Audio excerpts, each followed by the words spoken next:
Bonjour à tous, bon dimanche, bienvenue dans ce nouveau numéro de In My Mailbox sur ma chaîne YouTube. Donc on va faire comme d'habitude le petit tour de mes acquisitions de la semaine. Alors on va commencer par J'ai lu et L'exécutrice, le tome 1, Le baiser de l'araignée de Jennifer Estep dans la collection Crépuscule. Voilà, je vous montre. Donc c'est un livre qui me tentait, j'aime beaucoup la couverture. Alors je vous lis la quatrième de cover, donc elle s'appelle Jean, elle est tueuse à gages. Dans le milieu, on la surnomme l'araignée. Élémentale de pierre, elle perçoit le murmure des minéraux, le chuchotement des gravillons. Elle maîtrise aussi la magie de glace. L'élémental d'air a tué son mentor, son ami. L'heure de la vengeance a sonné, et elle est prête à tout, même à s'associer à un flic, le très séduisant Donovan Kane, qui a juré de lui faire la peau. Voilà, donc ça c'est le tome 1, et le tome 2 qui est ici, donc Trahison. Alors, je vous dis tout de suite, je préfère le tome 2. Pourquoi C'est juste une question de format. Ici, c'est du cartonné, enfin, c'est du plus dur, tandis qu'ici, vous voyez, ça bouge tout seul, j'adore. Donc moi, je préfère ce type de couverture-ci qui sont beaucoup plus souples que celui-ci où je sens que je vais devoir me battre pour pas abîmer la quatrième de cover. Enfin, ça vous vous en foutez, mais je tenais quand même à vous le dire. Alors, j'ai également chez BAM Entremonde de Hiromi Goto. Voilà, je vous montre. Donc ça, c'est un bouquin qu'on a déjà proposé, il me semble, en partenariat sur Livre Addict il y a quelques temps. Ça me tentait beaucoup de le lire. Alors, je vais vous lire la quatrième de cover.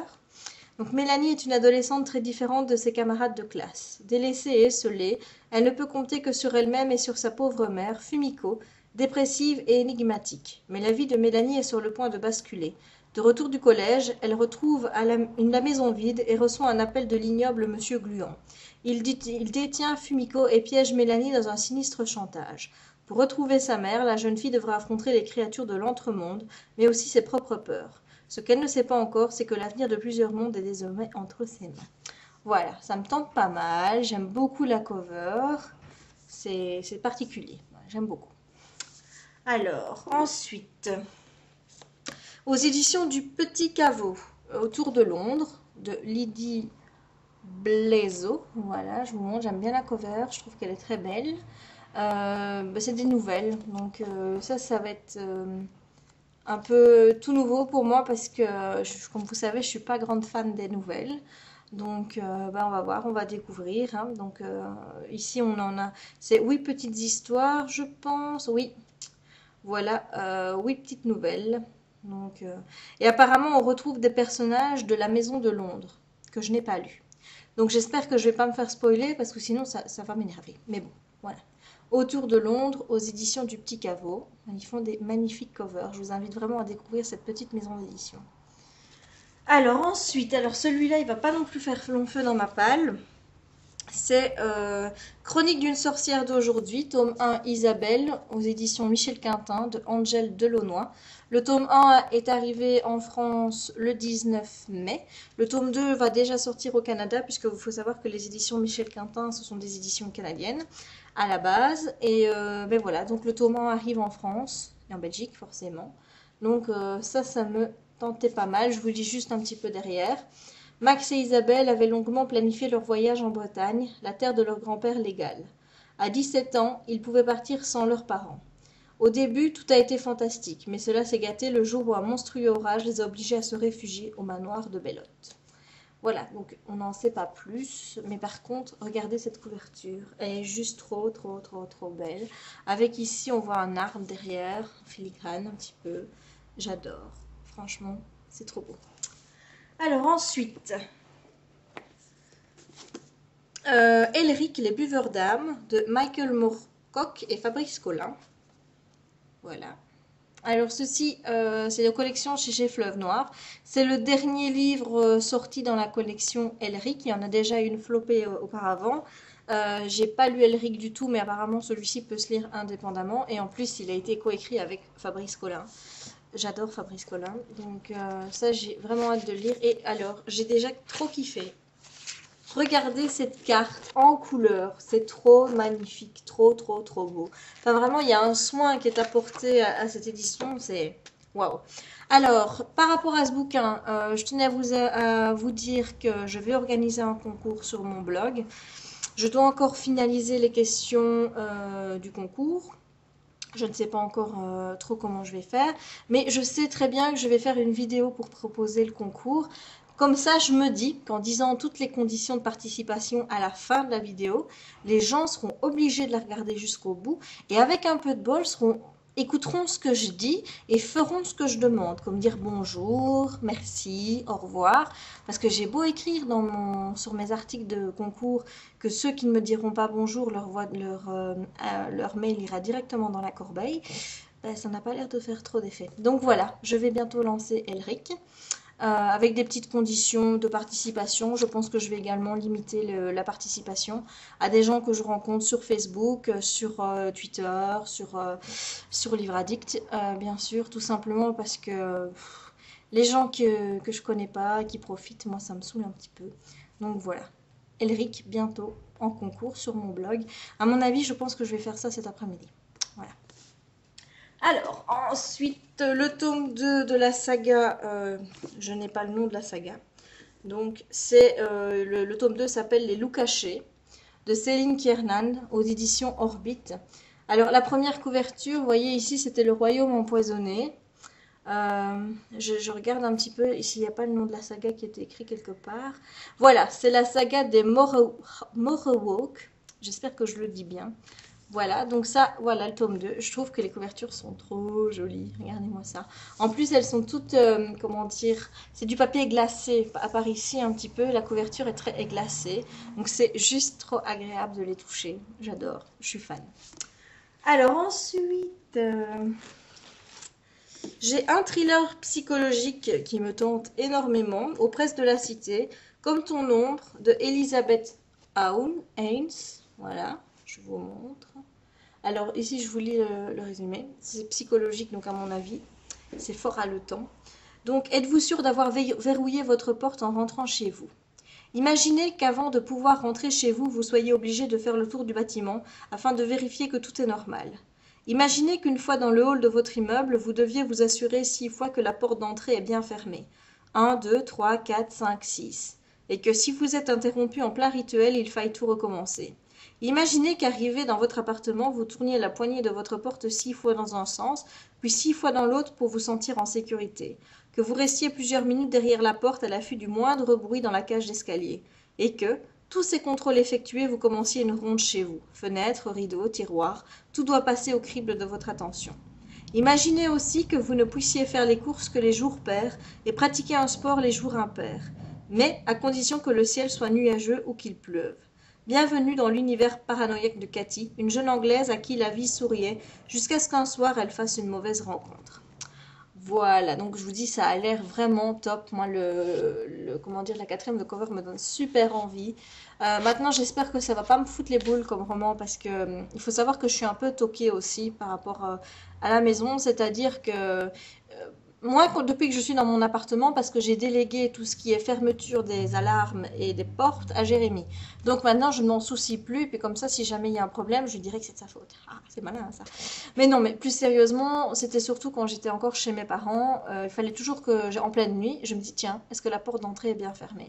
Et il fallait que j'aille vérifier. Et tant que je ne me levais pas pour aller vérifier, je ne dormais pas. C'était la catastrophe. Donc je connais un petit peu les tocs comme ça liés au fait de se sentir en sécurité. Bon, bien sûr, j'ai pas encore été harcelée par personne.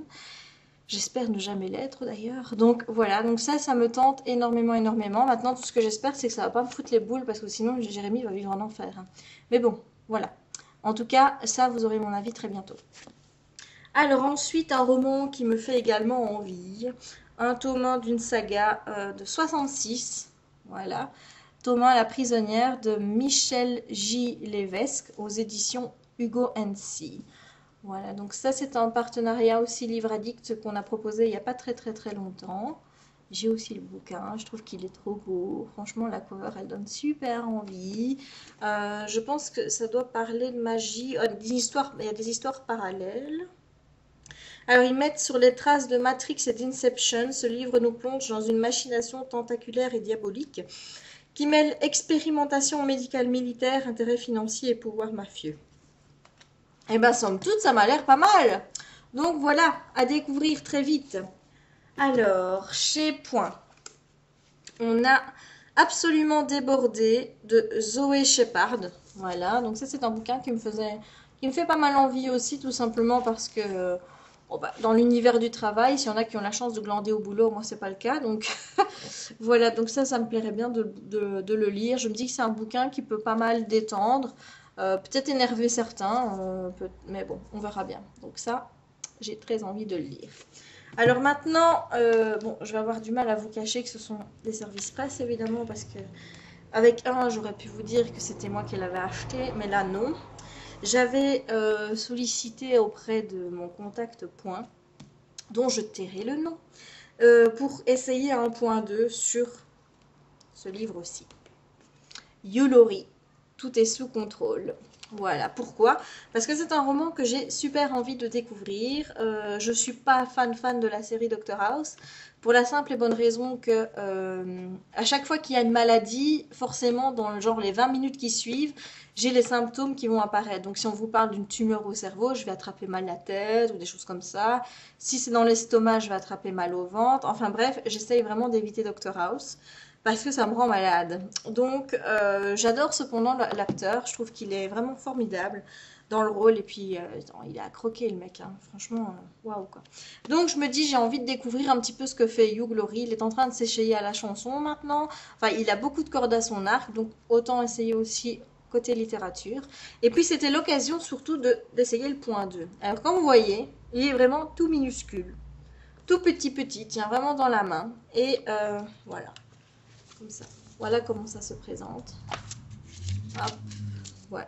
Alors, la seule critique que j'ai à faire en attendant de le lire, puisque quand je ferai ma chronique, j'essaierai de vous donner mes impressions sur de lecture par rapport au point 2. Le seul machin jusqu'à présent qui m'agace un petit peu, c'est le papier. Voilà, vous voyez, c'est du papier très fin. Moi, j'appelle ça du papier Bible. Je déteste le papier Bible, non seulement parce qu'il est facile à froisser, à abîmer et compagnie, mais en plus, on voit à travers. Donc ça, c'est quelque chose qui me bourre un peu, vous voyez. Quand je suis déjà en train de voir ce qui se passe à l'arrière de mon texte. Donc ça, j'aime pas trop. Mais bon, j'ai quand même très envie de découvrir le roman en format point 2. Alors, quand j'ai sollicité ce petit bouquin de mon contact point, celui-ci m'a dit que c'était honteux qu'il ne m'avait pas encore envoyé un point 2. Alors là-dessus, il s'est fait un devoir moral, à mon avis, de m'en envoyer quelques-uns. Alors là-dedans, je vous dis, je ne sais pas du tout ce que je vais lire parce qu'il y a de tout. Il y en a déjà un ici qui va beaucoup plaire à Jérémy, il le voulait. C'est La route de Cormac McCarthy. Voilà. Il est fin, vous voyez, tout petit celui-ci. Alors celui-ci, à mon avis, je pense pas que je vais le lire parce que, bon, vous allez voir le titre, vous allez sentir tout de suite que c'est pas du tout ma came. C'est Du côté de chez Swann de Marcel Proust. Ça fait longtemps que j'ai abandonné les classiques. Très longtemps. Donc je me dis, il faudra que je m'y remette à un moment ou à un autre, mais je ne sais pas si je commencerai par Proust. Donc celui-là, il est mis en attente. Alors ici, j'ai Le sens du bonheur de Krishnamurti. Ouais, c'est tout en un mot. Voilà. Alors ici, vous voyez le petit résumé. En plus, vous pouvez le lire. J'ai même pas besoin de vous le lire. Et la grosse feignante ici. Voilà. Donc celui-là, il a l'air pas mal aussi. Pourquoi pas. Alors celui-ci, Jem l'a déjà lu en point normal. Moi, je le lirai en point 2. C'est Ce cher Dexter. Tout le monde connaît maintenant avec la série en plus. De Jeff Lindsay. Alors ici, j'ai Des vents contraires. Olivier Adam. Voilà. Alors, je vous mets le résumé. Voilà. On voit pas très bien en fait. Hein. Mais bon, je vais pas tous vous les lire. Alors ici, j'ai Mensonge sur le divan de Irvine Deyalom. Voilà. Avec le petit résumé, vraiment tout petit. Celui-là il me tente bien. À mon avis, je le lirai rapidement aussi. Celui-ci, j'aime bien la cover. Donc, c'est Extrêmement fort et incroyablement près de Jonathan Safran Foer. J'espère que je prononce bien. Tout en couleur. Et voilà le petit texte. Voilà. Ce que j'ai oublié de vous dire, moi, par rapport au point 2, ce qui me refroidit, c'est le prix. Déjà, les poches, c'est 8 €. Donc, c'est déjà, ça, c'est tout à fait à portée de budget. Mais alors, ici, le petit à 12. Voilà. C'est dommage, le format est pas mal. C'est vrai que c'est agréable de pouvoir partir partout avec. Mais 12 € pour un poche, je trouve ça quand même. Enfin, un archi-poche, je trouve ça un peu cher, perso. Alors, ici, un thriller. Policier, Michael Connelly, le poète. Voilà. Alors, un Pierre Desproges, Chronique de la haine ordinaire, dans la collection Humour. Ah, oui, bon, bah, à mon avis, ça, c'est un roman que je vais devoir lire aussi parce que quand je vois ce qui est marqué derrière, ça me fait bien rire. Si les hommes font moins de conneries en février, c'est parce qu'ils n'ont que 28 jours. Tellement vrai. Voilà. Alors, ici, on a un Donna Leon, Mort à la Fénice ou à la Fenice. Enfin, moi, je ne sais pas parler italien. Très joli cover aussi, un roman policier. Alors ici, on a La Cité des Jars, encore un policier, de Arnuldur Indradasson. Il y en a quand même qui ont des drôles de noms, il faut bien avouer. Arnuldur, c'est la première fois que j'entends un prénom comme ça. J'espère pour lui que c'est un pseudo. Mais bon. Alors, et le dernier, Henning Mankell, La cinquième femme, toujours un policier. Voilà, donc vous voyez, il y a quand même pas mal de trucs qui ont l'air pas mal, à part Proust, où là, celui-là, je pense que je le lirai pas. Enfin, en tout cas, pas immédiatement, parce que je suis dans les classiques, moi je suis loin, très loin. Donc, mais les policiers, je dis pourquoi pas, et un peu de temps en temps un roman d'humour. Donc ça, je ne les chroniquerai pas tous tout de suite, puisque bon, vous avez vu, il y a quand même pas mal. Mais j'essaierai de faire la chronique du You Laurie dans pas très longtemps, parce que je vous dis, depuis le temps que j'ai envie de le lire, ce roman, maintenant que je l'ai, ben, à mon avis, je vais le savourer. J'espère qu'il est bien écrit, mais bon, je crois que j'ai vu des chroniques dessus et qu'elles sont pas trop mal, donc je me fais pas trop de soucis. Et ben voilà, pour moi c'est terminé cette semaine. Et vous, qu'avez-vous reçu dans votre boîte aux lettres? N'oubliez pas que le rassemblement des articles in my mailbox est chez Lilybook, comme d'habitude. Et en attendant, moi je vous dis à la semaine prochaine. Voilà, au revoir et bonne lecture.